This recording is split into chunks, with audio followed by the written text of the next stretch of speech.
আজ আমরা ডেনভার বিমানবন্দরের একটা ঘটনা নিয়ে কথা বলবো। বেশ চাঞ্চল্যকর ঘটনা, গতকালই ঘটেছে ২৬শে জুলাই ২০২৫। আমাদের কাছে একটা রিপোর্টের অংশ আছে।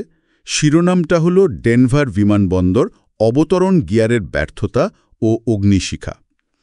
তো চলুন একটু খুঁটিয়ে দেখালে এক ব্যাপারটা। ঘটনাটা আমেরিকান এয়ারলাইন্সের ফ্লাইট ৩০-২৩-এর। ফ্লাইটটা ডেনভার থেকে ছাড়ার একদম টেক অফ করার মুহূর্তে ছিল। কিন্তু একটা যান্ত্রিক গোলযোগ হয় আর কি, সেজন্য উড্ডয়ন বাতিল করতে হয়। ঠিক কি ঘটেছিল, মূল সমস্যাটা কোথায়?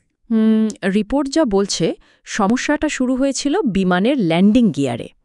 টেক অফের সময় ওটা ঠিকমতো কাজ করছিল না, আর তার ফলেই পাইলটকে টেক অফটা বাতিল করতে হয়।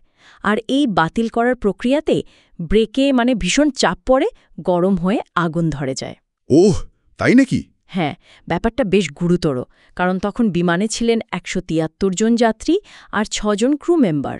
বাবা, টেক অফের মুখে ল্যান্ডিং গিয়ারের সমস্যা, তার উপর আবার ব্রেকে আগুন, ভাবলেই তো ভয় লাগছে।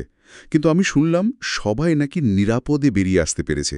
সেটাই তো সবচেয়ে ভালো খবর, তাই না? হ্যাঁ, একদম। এখানে আসলে স্বস্তির জায়গাটা।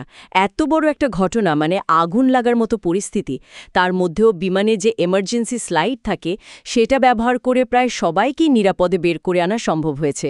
রিপোর্টে বলা হয়েছে যে শুধু একজন যাত্রী সামান্য একটু আঘাত পেয়েছেন, খুবই সামান্য। আচ্ছা, বাকি সবাই একেবারে অক্ষত। ১৭০৩ জন যাত্রী আর ৬ জন ক্রু। আগুনের ঝুঁকি, এই অবস্থার মধ্যে এত তাড়াতাড়ি এত নিরাপদে সবাইকে বের করে আনা, এটা তো এয়ারলাইন্সের ক্রু আর এয়ারপোর্টের যারা এমার্জেন্সি টিমে ছিলেন তাদের দারুণ একটা প্রস্তুতির প্রমাণ দেয়, তাই না? অবশ্যই। এই ধরনের পরিস্থিতিতে ক্রুদের ট্রেনিং আর কুইক ডিসিশন নেওয়ার ক্ষমতা যে কতটা ভাইটাল, সেটাই ঘটনা আবার দেখালো। আর এই প্রস্তুতি তো আছেই, তার সাথে সাথে ঠিক কী কারণে এমনটা হলো সেটা খুঁজে বের করাটাও খুব জরুরি এখন। হ্যাঁ, কারণটা তো জানতেই হবে, যাতে ভবিষ্যতে এরকম আর না হয়। সেজন্য কি করা হচ্ছে? কোনো পদক্ষেপ নেওয়া হয়েছে?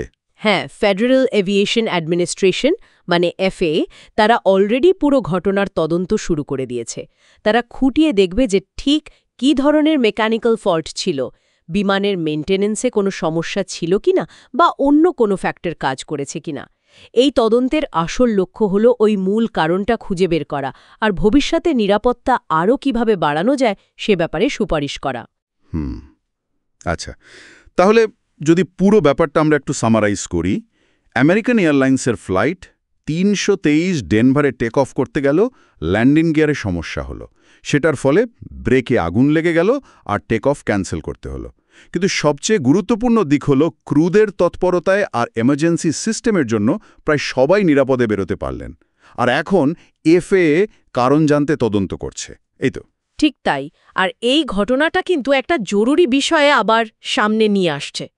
দেখুন, এই যে টেক অফ বাতিল করার সময় ল্যান্ডিং গিয়ার ফেল করা আর তার থেকে ব্রেকে আগুন লাগা, এই নির্দিষ্ট প্যাটার্নের ঘটনা কিন্তু একেবারে আনহার্ড অফ নয়। এটা আমাদের আবার ভাবাচ্ছে যে বিমানের ডিজাইন, বিশেষ করে ল্যান্ডিং গিয়ার আর ব্রেকিং সিস্টেম, এগুলো কতটা নির্ভরযোগ্য হওয়া দরকার, আর এমার্জেন্সি প্রোটোকলগুলো কতটা এফেক্টিভ। এই তদন্ত থেকে যা জানা যাবে সেটা ভবিষ্যতে এই ধরনের ঝুঁকি কমাতে হয়তো সাহায্য করবে। সত্যি, এটা একটা ভাবনার বিষয়। এই তদন্ত থেকে ঠিক কি বেরিয়ে আসে সেদিকে নজর রাখতে হবে আমাদের।